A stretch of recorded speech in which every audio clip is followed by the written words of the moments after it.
Have you ever seen The Matrix? Chances are that you have. It's a rather popular film. In one particular sequence, the protagonist Neo is presented with a conundrum. The red pill or the blue pill? A choice between learning the absolute truth behind reality and the blissful ignorance of illusion. Neo eventually decides to take the red pill and does indeed learn the truth, as horrifying as it may be. He learns that he's been living inside a simulation this whole time and he's now finally experiencing true reality. At least, that is what you, the viewer, is led to believe, but an aspect that is somewhat dismissed is that the red pill doesn't grant you knowledge of reality as much as it completely eradicates any distinction between real and fake. Let me ask you this, when watching the movie, did you ever question if the supposed true reality that Morpheus and the gang exist within is actually true reality? What's to say that they are not inside a simulation themselves? I mean, up until this point, the Matrix was just as real as this newfound reality. If anything, the Matrix only proves that knowing what reality is and is not is an impossibility. And this could potentially go on for infinity, never reaching any sort of true, actual reality, if that even exists. Just a simulation within a simulation within a simulation within a simulation within a simulation. Yeah, and so on and so on and so on. This video is not really about the Matrix per se, but it's hopefully a digestible introduction to the profound and intricate topic of this video.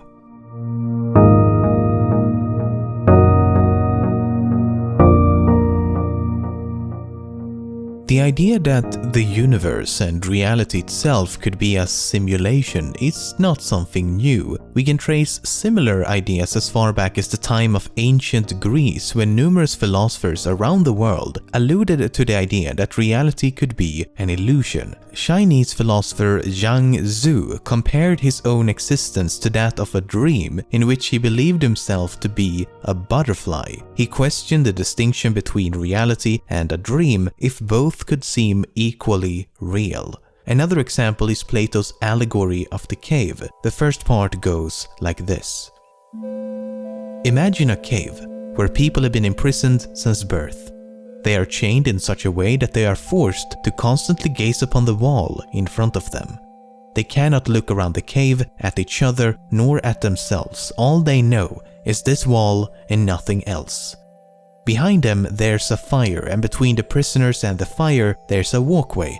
When people walk between the fire and the prisoners, shadows are cast upon the wall. Because the prisoners doesn't know anything else, they believe the shadows to be real, actual entities of their own. And when a passerby is talking, the prisoners believe it to be coming from the shadows themselves. They have no idea that the shadows on the wall are merely lesser copies of reality and falsely assume that this partial reality that they can perceive is the complete truth. There are many interpretations of this allegory which can be applied to a vast range of topics. It can be interpreted as a way of understanding the importance of knowledge and how it shapes reality, or it could be an analogy for human ignorance and our unwillingness to seek truth and wisdom. It could also be read like this.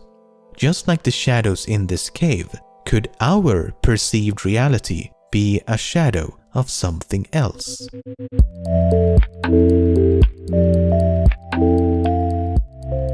In physics and cosmology, there's now a subfield called digital physics, which is a collection of theoretical perspectives based on the premise that the universe is describable by information and as such is computable. And some of these physicists around the world are actually trying to find out if our universe could be a simulation, commonly referred to as the simulation hypothesis. This is done by, in various ways, comparing the real world against our own technology. If certain similarities are found, conclusions can be drawn. One such study, titled Constraints on the Universe as a Numerical Simulation, concludes that it is possible. A really simple analogy is to think of the pixels on your screen that make up this video right now. When I move this red dot across the screen, we perceive it as a smooth, sliding action. But we know for a fact that this is an illusion caused by the limitations of our sight. Nothing is really moving, it's just bits of information being modified in such a way that from our perspective, it's perceived as motion.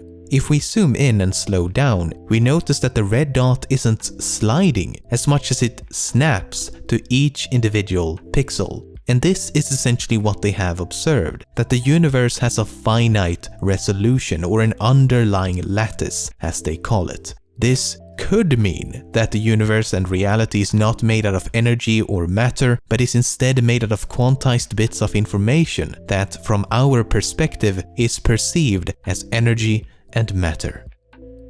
Another way to imagine a computational universe is using what's known as a cellular automaton. A cellular automaton consists of a grid of cells. In this case, each cell can either be populated or unpopulated. We then need to specify a set of instructions so that the state of each cell evolves over time based on the state of neighboring cells. It may sound complicated, but it really isn't. Let's start with something simple. For example, we could say that each unpopulated cell will become populated if a populated neighbor is found to the left. We then populate a single cell and execute the program. What happens is that for each increment of time, a new cell is populated to the right of every populated cell. So in this case, it just continues to the right forever.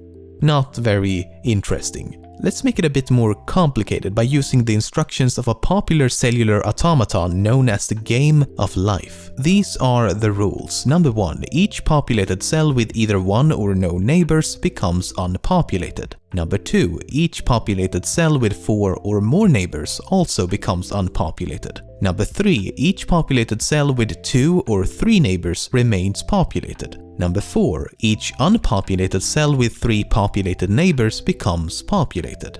We populate as many cells as we'd like and then press play. The resulting behavior is actually quite remarkable.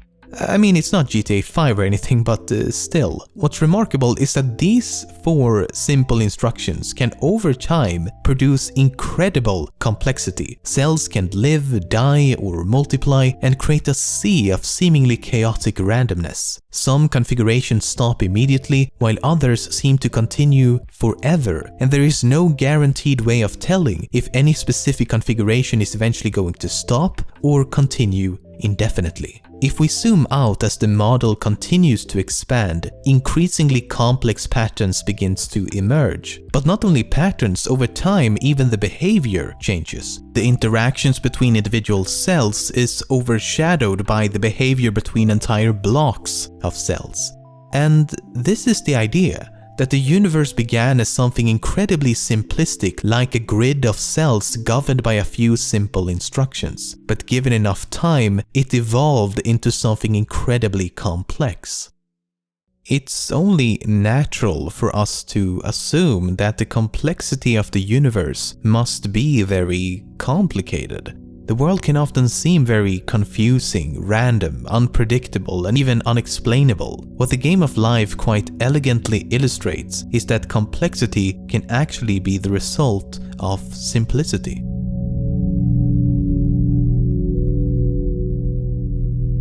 If you and I and everything around us is the result of computable information, it stands to reason that that information can be modified and manipulated to an endless extent. We would be nothing more than puppets in a theater. Maybe the simulation began seconds ago and we only think it's been 13.9 billion years because that information was artificially included upon its creation. Maybe the universe is really, really tiny and all distant celestial bodies are simplistic renditions to create the illusion of enormity. Maybe nothing physically exists until we observe its existence. Perhaps detail and complexity is added when it's needed instead of being constant and absolute. Perhaps discovering that this is all a simulation is part of the simulation. Perhaps this isn't the first iteration of the universe and someone could be pressing the off switch right now. Don't get me wrong, all of what I just said is absolutely insane. But that's kind of my point. If we accept the simulation hypothesis, we also accept that literally anything is possible and that nothing can be determined. Imagine that we somehow found definitive proof. So for the sake of argument, let's say we escaped the simulation. Then I think we could all agree that we would know that it's a simulation, right? But we still wouldn't know if our escape from the simulation was simulated in and of itself. In other words, we could still be inside the simulation. It's a so-called infinite regress issue, which means that any evidence we find or knowledge that we obtain could just as well be simulated in and of itself, including any evidence that it's not a simulation. As the extent of the illusion cannot be determined, nothing can be determined. In the first draft of this script, I addressed many radical ideas surrounding the simulation hypothesis, but as it can all be nullified by asking what if it's part of the simulation, it's really not that interesting. There's little, if any, scientific value here. It's mostly philosophical and metaphysical, and it's all very analogous to the limited reality of the prisoners in the cave. So let's change our perspective. Instead of assuming the position of the prisoners in the cave, could we be the ones who ignite the fire to cast shadows upon the wall?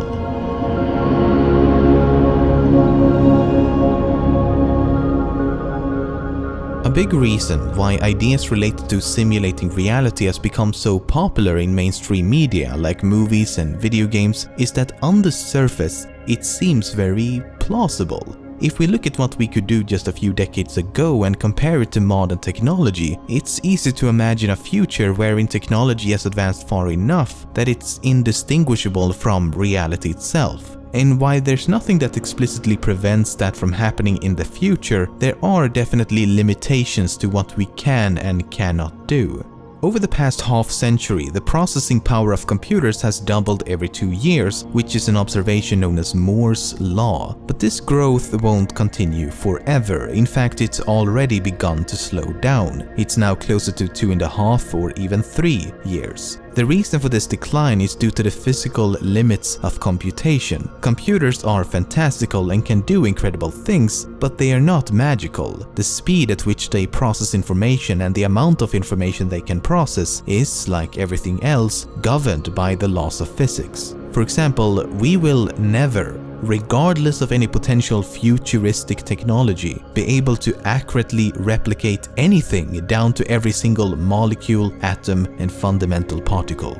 And the strange world of quantum mechanics is to blame. There are many reasons why quantum mechanics makes this impossible, but one great example is the uncertainty principle. It states that the more precisely the position of a particle is determined, the less precisely the momentum of that particle can be determined, and vice versa. You can think of this as a balancing board. We force the left side down to increase precision in measuring the position of the particle, but in doing so, the right side has to go up, and thus we lose precision in measuring the momentum of the particle. To be certain about both properties at the same time would require us to break the board, or in this case, break the laws of physics. The uncertain and probabilistic nature of the universe makes exact replication an impossibility. So let's forget about any notion of exact replication. It just isn't, dare I say, realistic. What we can do instead is mimic reality by approximation. Take a look at this. This is the Illustris project, a giant cosmological simulation with the aim of studying the formation and evolution of galaxies. It's an ongoing project in which scientists use the most precise data and calculations currently available to create the most precise model of the universe possible. At its highest resolution, it had a volume of 106.5 cubic megaparsecs, took several months to complete on a supercomputer with 8,192 cores, used 25 terabytes of RAM at its peak, and had a particle count of over 18 billion.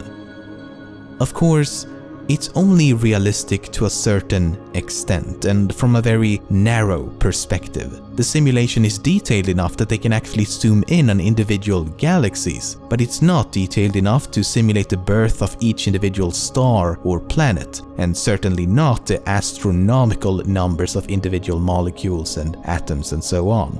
Instead, they have to approximate how a galaxy behaves as a whole without actually simulating all of its individual parts and properties. And once the simulation arrived at present day, the result was strikingly similar to what we observe in the universe.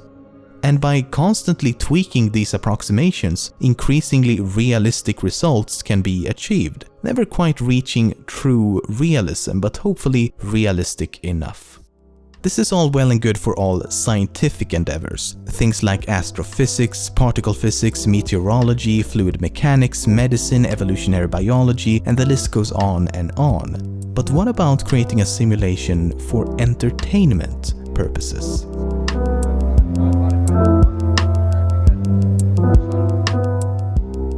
So far, I've only talked about simulations as self-contained systems. You write some code, press execute, and hope for the best. But wouldn't it be far more interesting to create simulations that we can not only interact with, but also experience to the point of complete immersion? Software like video games are great examples of interactive simulations, and hardware like the Oculus Rift and the HTC Vive are some of the most immersive technologies available to the public. Well, they will be soon at least. Of course, these are only aimed at stimulating the audio-visual senses. What about everything else, like touch, for example? Well, there's full-body suits like the Tesla suit, vests like the Core FX, and gloves like the Hands Omni. These will give the illusion of actually holding virtual objects, getting hit by bullets, and possibly even give the sensation of temperature. Then there's also entire systems built to create a virtual experience, usually designed according to a specific game or game type. There's driving and racing simulators, flight simulators, railway simulators, etc. If you want to navigate inside a virtual environment, your best option at the moment is something like the Virtuix Omni.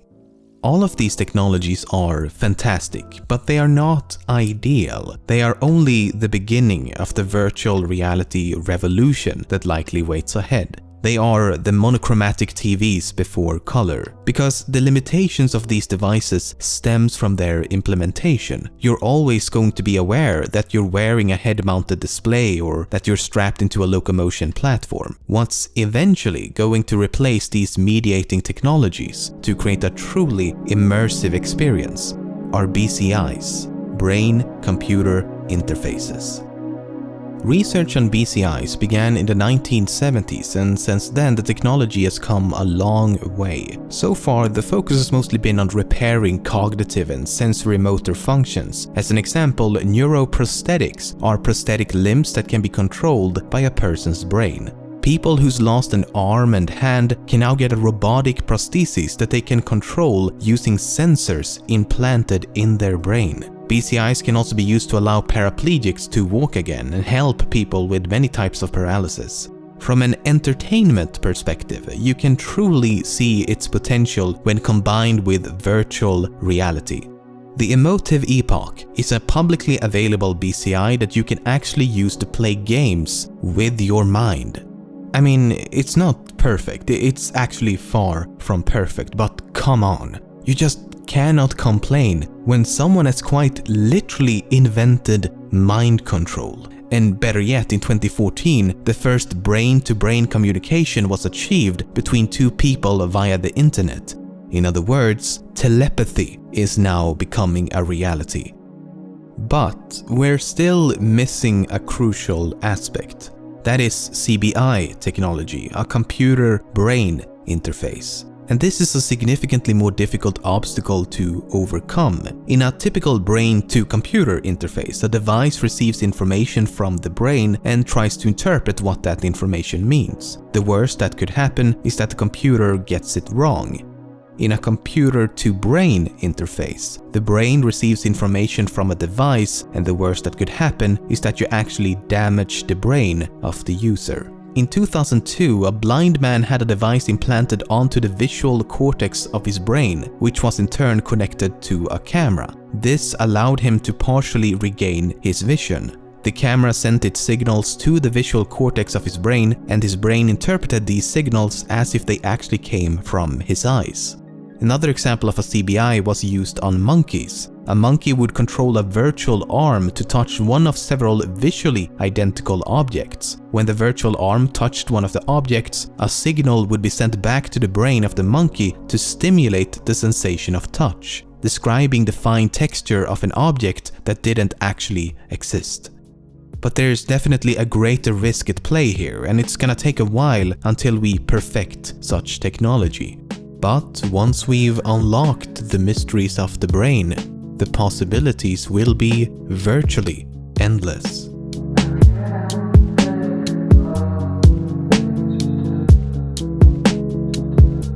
If this technology continues to advance and is able to entirely escape the realm of science fiction, the world as we know it and the future we often imagine will dramatically change. When we try to imagine the distant future, we often think of humanity as these grand explorers of the universe. It's often just assumed that we will continue to expand outwards far beyond the Earth and the solar system. Of course, this is under the optimistic assumption that no apocalyptic events takes place and that we steadily continue to progress and innovate. Almost every non-apocalyptic futuristic science fiction tale describes humanity as a species that will expand outwards. And maybe that's true. But when this technology turns into reality, why would you want to? A powerful virtual reality could allow us to do anything and everything. No fear of harm or death, no irreversible consequences for your actions, no physical limitations. The ability to customize and manipulate the world around us to fit our personal needs and preferences. Just like in a dream, maybe it's possible to manipulate the brain's sense of time. Real-world minutes could turn into virtual years. Could that be why the universe can seem so lifeless, even though it's been around for such a long time? Perhaps every civilization that reaches a certain technological maturity realizes that expanding outwards to explore the universe is pointless when expanding inwards using technology allows you to do so much more. I've never made a video like this before, a video heavy on speculation and even touching on some philosophical questions. Hopefully you don't think I've gone completely insane. It's so difficult to make a video about these topics without sounding like you have some sort of religious faith in the Matrix waiting for Morpheus to come down from the heavens. It's far-fetched, highly speculative, and mostly just fun to think about.